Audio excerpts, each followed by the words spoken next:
Et si je vous disais que l'épice dorée qui se trouve dans votre cuisine pourrait être plus puissante que certains médicaments vendus en pharmacie?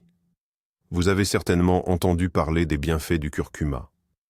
Mais vous êtes-vous déjà demandé comment cette épice jaune vif opère exactement ces miracles?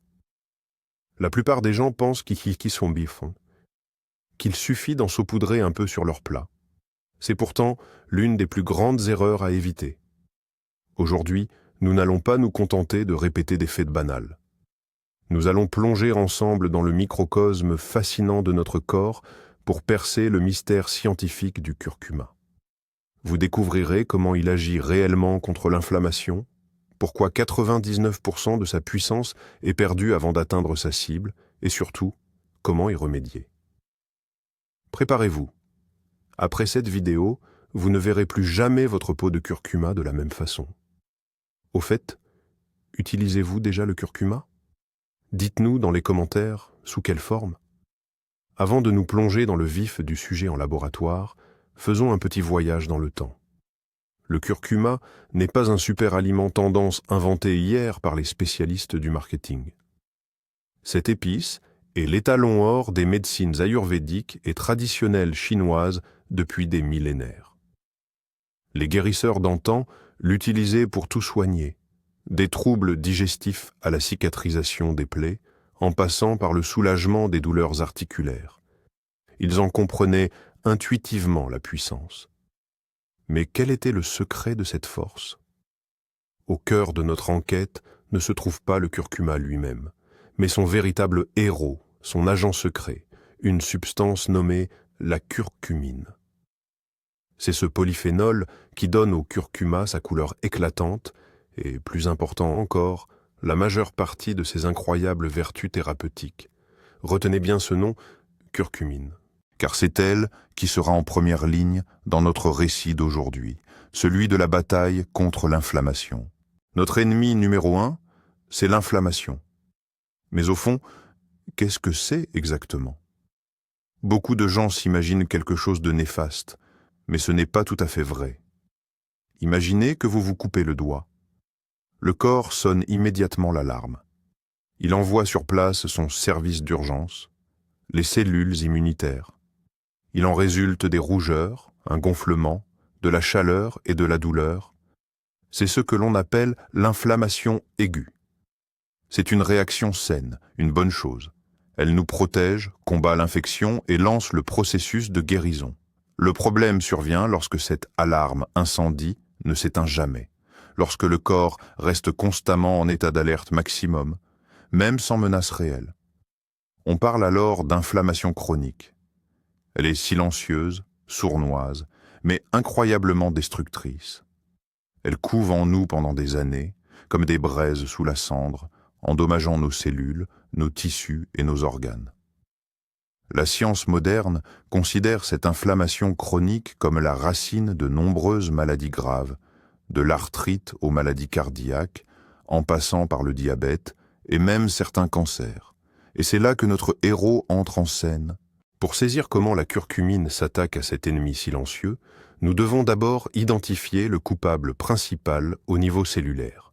Il s'appelle NF-κB, ou simplement NF-κB pour faire court. Ce n'est pas une simple molécule, c'est un véritable maître interrupteur de l'inflammation au sein de nos cellules. Imaginez le panneau de contrôle d'une centrale nucléaire. NF-κB est l'équivalent de ce grand bouton rouge qui déclenche une réaction en chaîne. En temps normal, cette molécule dort paisiblement dans le cytoplasme de la cellule. Mais dès qu'un signal de danger est émis, qu'il s'agisse d'une blessure, d'une infection ou d'un stress, NF-κB s'active. Il se déplace alors vers le noyau de la cellule, là où se trouve notre ADN, et il active les gènes responsables de la production de molécules inflammatoires, comme les cytokines. En substance, il donne l'ordre « déclencher l'inflammation ». Dans le cas d'une inflammation chronique, cet interrupteur reste constamment en position ON, et l'usine de fabrication de l'inflammation tourne sans interruption. Alors, comment mettre un terme à ce chef d'orchestre du chaos? Et c'est là que la magie de la curcumine opère. Il n'agit pas comme une force brute qui essaierait de tout casser. Il se comporte plutôt comme un diplomate intelligent et rusé. La curcumine pénètre dans la cellule et, au lieu d'attaquer directement cet interrupteur qu'est le NF-κB, elle l'empêche d'accéder au centre de commandement. Imaginez que le NF-κB soit un général qui se précipite vers son quartier général pour donner l'ordre d'attaquer. La curcumine, elle, est une barrière invisible qui empêche ce général d'entrer dans le QG, c'est-à-dire le noyau de la cellule. Elle bloque les voies qui activeraient le NF-κB. Par conséquent, cet interrupteur principal est incapable d'atteindre l'ADN pour appuyer sur les boutons nécessaires. L'ordre de déclencher la tempête inflammatoire n'est donc jamais donné. C'est un mécanisme d'une finesse incroyable. Contrairement à de nombreux médicaments qui agissent de manière plus directe et linéaire, la curcumine travaille à un niveau fondamental en empêchant l'activation même de la cascade inflammatoire. Elle ne se contente pas d'éteindre l'incendie, elle l'empêche de se déclarer. On pourrait croire que c'est la solution miracle. Il suffirait de consommer plus de curcuma et tout serait réglé. Mais c'est là qu'on se heurte au problème majeur, celui que beaucoup d'articles de santé préfèrent ignorer. La question de la biodisponibilité. Ça a l'air compliqué, mais le principe est simple.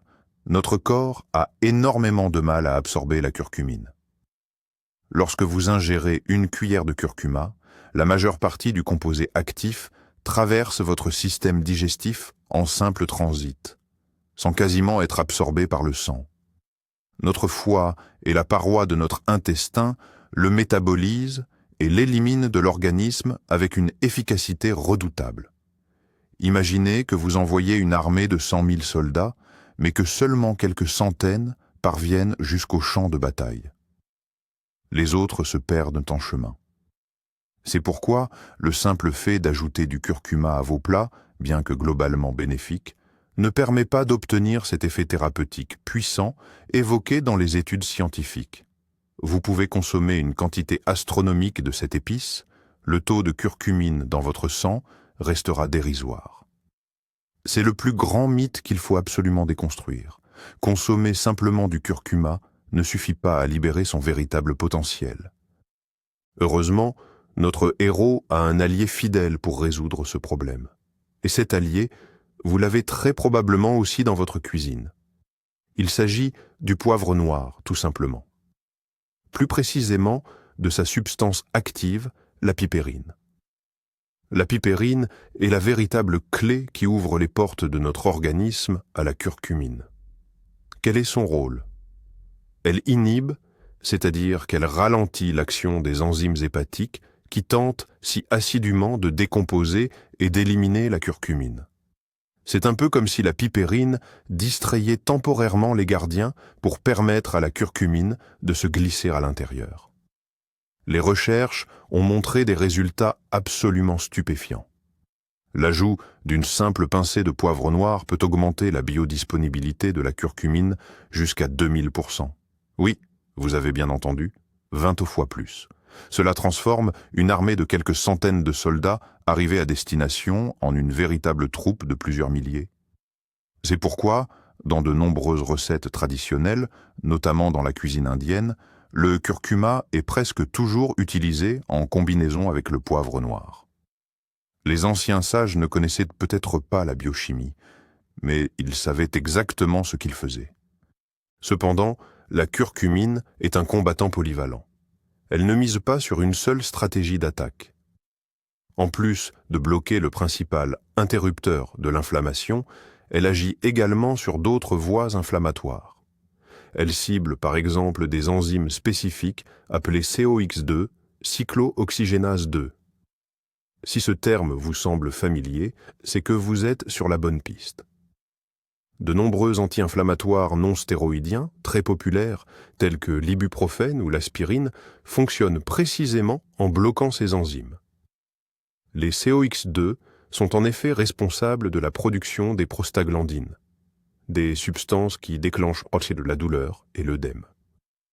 Or, la curcumine possède la capacité de réguler l'activité de ces enzymes COX2, mais elle le fait de manière plus douce et plus sélective que les médicaments de synthèse.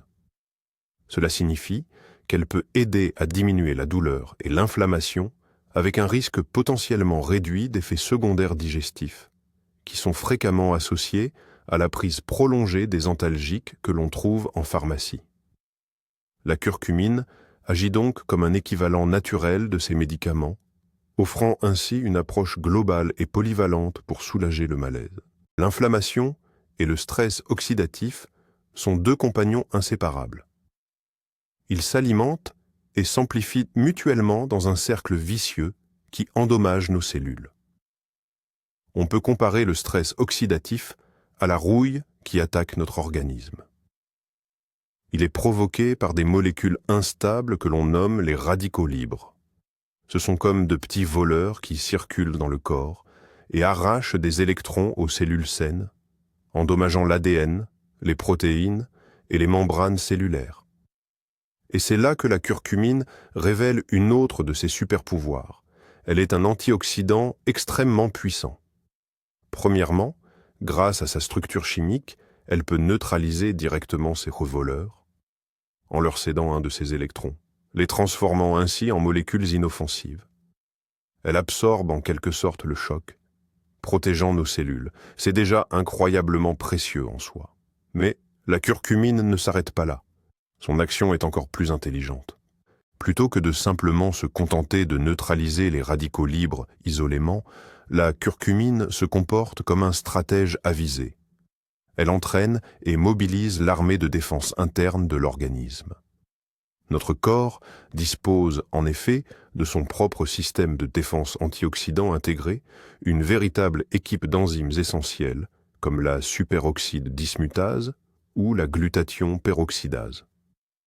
Leur mission est de patrouiller constamment pour neutraliser les radicaux libres, et c'est là que la curcumine intervient. Elle stimule puissamment l'activité de ces enzymes. C'est comme si elle activait le mode sur puissance de notre mécanisme de défense interne. C'est une stratégie bien plus efficace que de lutter seul contre l'ennemi. En d'autres termes, elle ne nous donne pas seulement le poisson, elle nous fournit la canne à pêche et nous apprend à pêcher. La curcumine assure ainsi une double protection contre le stress oxydatif. Elle combat l'ennemi elle-même tout en rendant nos défenses naturelles beaucoup plus robustes. Il s'agit d'une approche globale et complète pour protéger nos cellules des dommages. Parlons maintenant du cerveau. Oui, l'effet anti-inflammatoire de la curcumine ne s'arrête pas là. Il s'étend même à notre organe le plus essentiel. Le cerveau contient une substance extrêmement importante, appelée facteur neurotrophique dérivé du cerveau, ou BDNF. On le surnomme souvent l'engrais de nos neurones. Il les aide à se développer, à survivre et à former de nouvelles connexions, un processus absolument crucial pour l'apprentissage et la mémoire. Les scientifiques ont constaté que dans le cas de nombreuses maladies cérébrales, comme la dépression ou la maladie d'Alzheimer, les niveaux de cet engrais sont significativement bas. L'inflammation chronique dans le cerveau est d'ailleurs l'un des facteurs majeurs qui contribuent à cette baisse.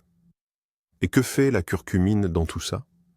Des études montrent qu'elle est capable de franchir la barrière hémato-encéphalique, cette véritable forteresse protectrice de notre cerveau, et d'augmenter la production de BDNF.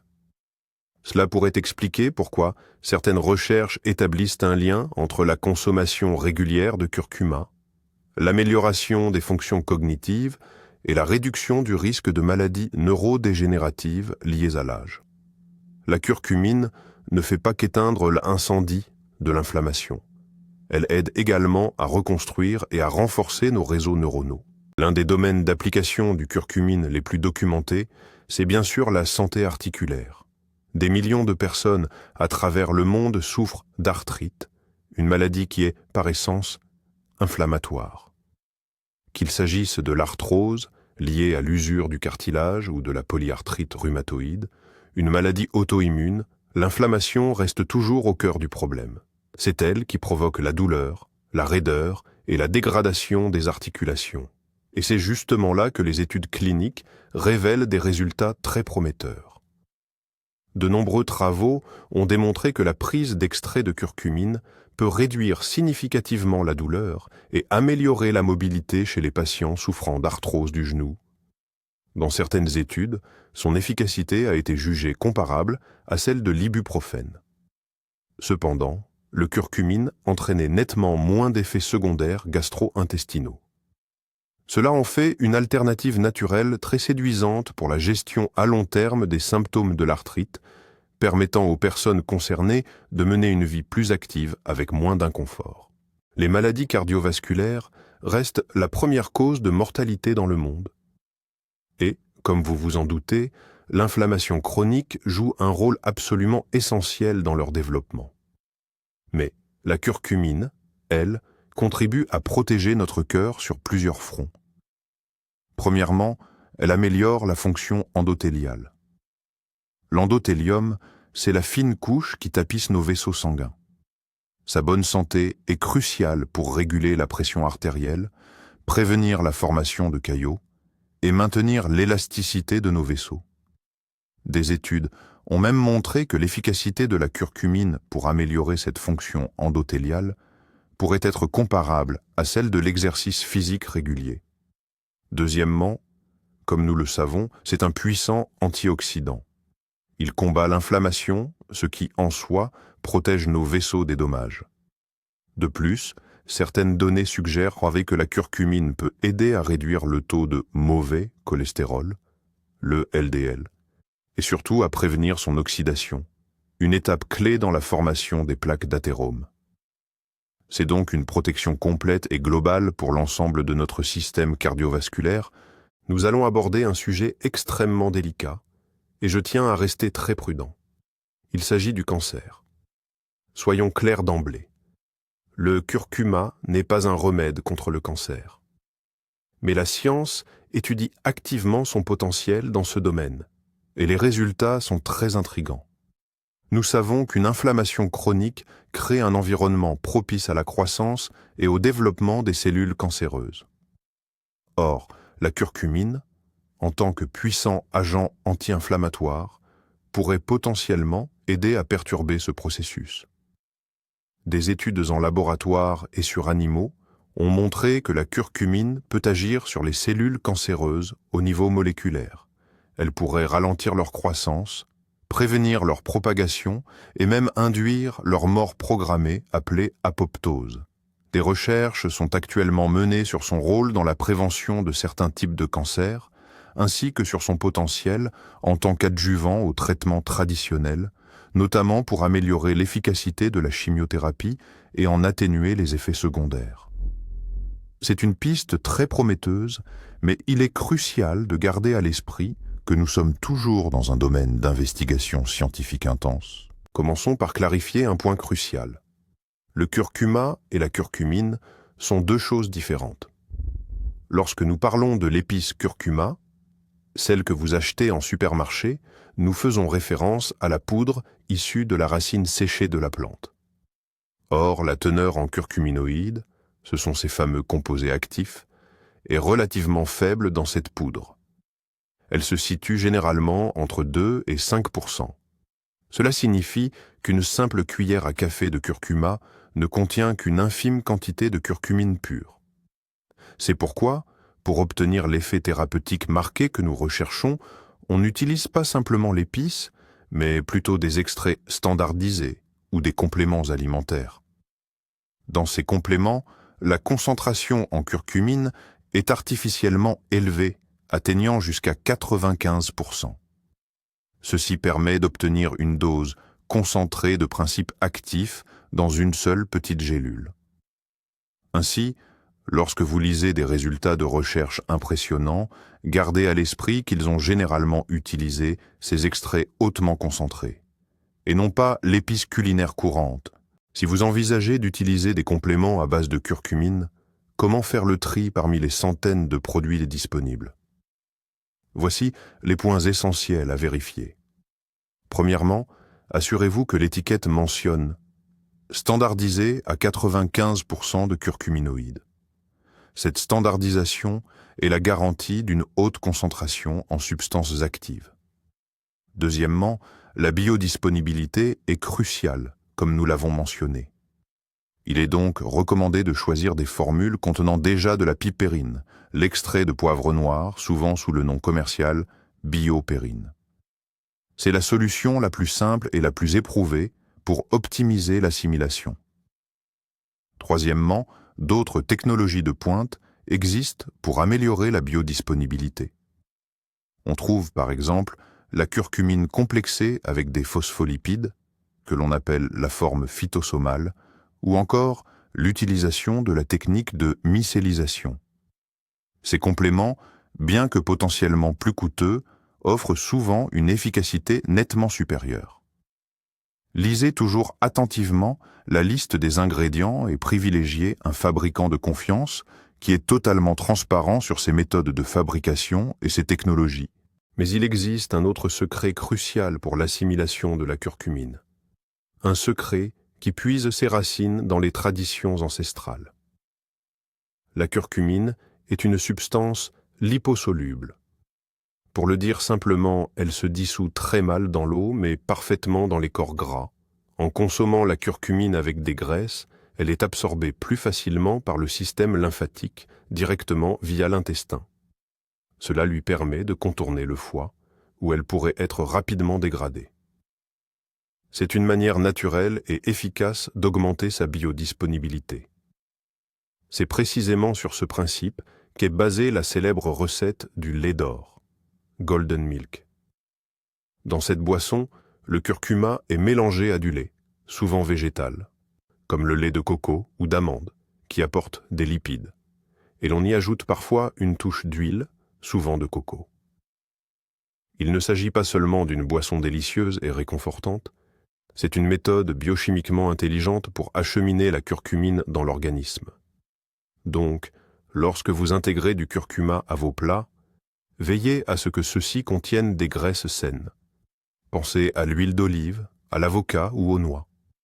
C'est un réflexe simple, mais crucial, qui vous permettra de tirer le meilleur parti de cette merveilleuse épice. Au vu de tous ces bienfaits, une question se pose. La curcumine est-elle vraiment sans danger ? Pour l'immense majorité des gens, la réponse est un grand oui. Le curcuma est consommé comme aliment depuis des siècles et sa sécurité d'emploi est très bien établie. Aux doses culinaires habituelles, il ne pose absolument aucun problème. Même en prenant des suppléments à des doses thérapeutiques, les effets secondaires sont rares et généralement bénins. Le plus souvent, il peut s'agir de légers inconforts digestifs, de nausées ou de diarrhée, surtout lorsque les dosages sont très élevés. Cependant, quelques groupes de personnes doivent faire preuve de prudence. La curcumine possède des propriétés fluidifiantes. Elle peut rendre le sang plus fluide. Par conséquent, les personnes sous traitement anticoagulant, comme la warfarine, doivent impérativement consulter leur médecin. De plus, elle peut stimuler la production de bile. C'est pourquoi, en cas de calcul biliaire, sa consommation est fortement déconseillée. Enfin, bien sûr, les femmes enceintes ou allaitantes doivent systématiquement demander l'avis de leur professionnel de santé avant de prendre un quelconque supplément. En dehors de ces précautions, la curcumine reste l'un des nutraceutiques naturels les plus sûrs disponibles. C'est l'une des questions les plus fréquentes. Quelle quantité de curcumine faut-il réellement prendre pour obtenir des effets bénéfiques ?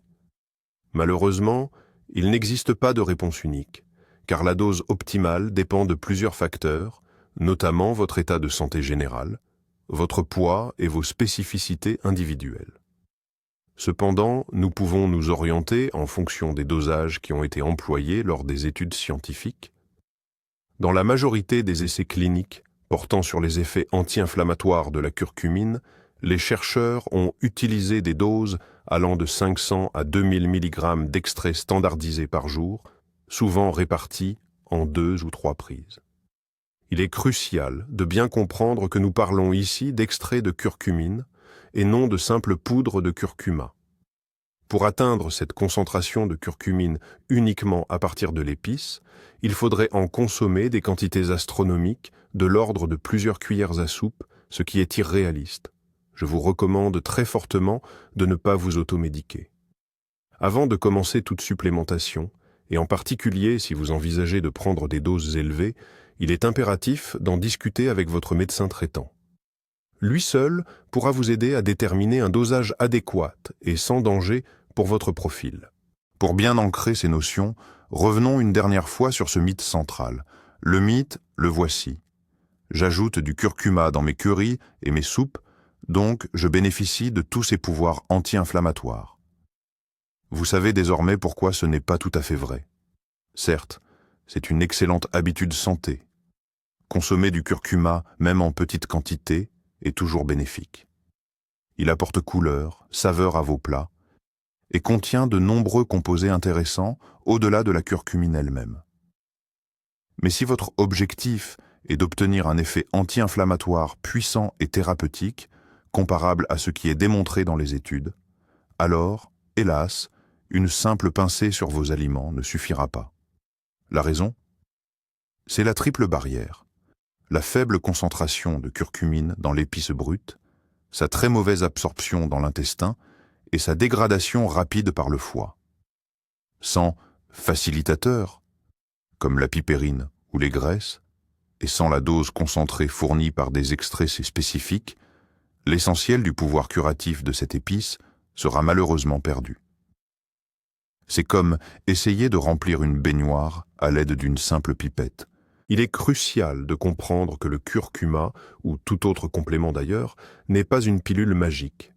C'est un outil puissant, mais il fonctionne au mieux lorsqu'il fait partie d'un système complet. Il serait illusoire d'espérer un miracle de la curcumine si, en parallèle, vous mangez du fast-food, menez une vie sédentaire, dormez mal et êtes constamment stressé. Tous ces facteurs sont en eux-mêmes de puissants déclencheurs de l'inflammation chronique. L'approche la plus efficace, c'est la stratégie anti-inflammatoire globale. Celle-ci doit inclure une alimentation riche en légumes, fruits, bonnes graisses et céréales complètes. Elle passe aussi par une activité physique régulière, un sommeil de qualité et des méthodes de gestion du stress, qu'il s'agisse de méditation, de yoga ou simplement de promenade dans la nature. Et c'est justement sur ce terrain fertile que la curcumine prend tout son sens. Elle devient cet amplificateur qui aide votre corps à fonctionner encore plus efficacement dans la lutte contre l'inflammation. Ce n'est pas un substitut à une vie saine, mais son complément magnifique. La science progresse sans cesse, et la recherche sur la curcumine est plus active que jamais. Partout dans le monde, les chercheurs se concentrent sur un défi majeur. Comment améliorer l'efficacité de l'acheminement de cette substance incroyable jusqu'aux cellules cibles? De nouveaux systèmes de délivrance, toujours plus sophistiqués, sont actuellement en phase de développement et de test. Par exemple, la curcumine est encapsulée dans des liposomes microscopiques. Ce sont des vésicules lipidiques qui fusionnent aisément avec les membranes cellulaires. On travaille également à la création de nanoparticules de curcumine, dont la taille minuscule permet une pénétration des tissus bien plus efficace. Ces technologies d'avenir promettent d'améliorer considérablement la biodisponibilité et par conséquent le potentiel thérapeutique de l'épice d'or. D'ici quelques années, nous disposerons peut-être de traitements à base de curcumine agissant de manière encore plus rapide et ciblée. Cependant, dès aujourd'hui, en utilisant nos connaissances sur la pipérine, les lipides et les extraits de haute qualité, nous pouvons déjà exploiter la puissance de cet ancien remède avec la meilleure efficacité que la science moderne nous permet d'atteindre. Faisons le bilan de notre enquête. Nous avons découvert que le curcuma n'est pas une simple épice. C'est une véritable pharmacie naturelle, dont l'ingrédient actif principal est la curcumine. Sa principale force réside dans sa capacité à agir au niveau fondamental, en désactivant l'interrupteur principal de l'inflammation chronique au sein de nos cellules. Mais nous avons aussi révélé sa faiblesse majeure. une très mauvaise biodisponibilité.